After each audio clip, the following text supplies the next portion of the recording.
vyko pakeitimai studijų programoje ir norėčiau apie tai detaliau informuoti visą studentų liaudį. Pirma, nuo šių metų balandžio 14 dienos imtinai, atsižvelgiant į studentų ir studenčių norus, įvyks tokie pakeitimai. Užsienio kalba bus pakeista naujų privalomų dalykų tikyba ir taip skatinsime studentų pamaldumą ir palankumą dievams. Antras pakeitimas – stipendijos ir rotacijos.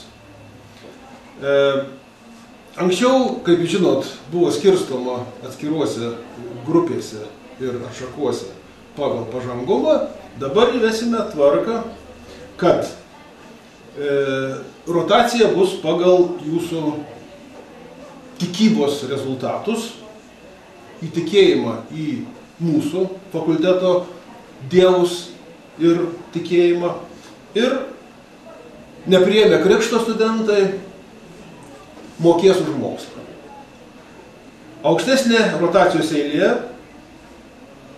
bus tiem studentam, kurie savo laiku priėmė komuniją, o aukščiausia vieta bus tiem, ir stipendijas be išimties gaus tie, kurie įregistruos santuokas ir biure, tai yra užsirašys į valdiškas įstaigas ir gali tą padaryti bažnyčioje, mečetėje, cerkvėje.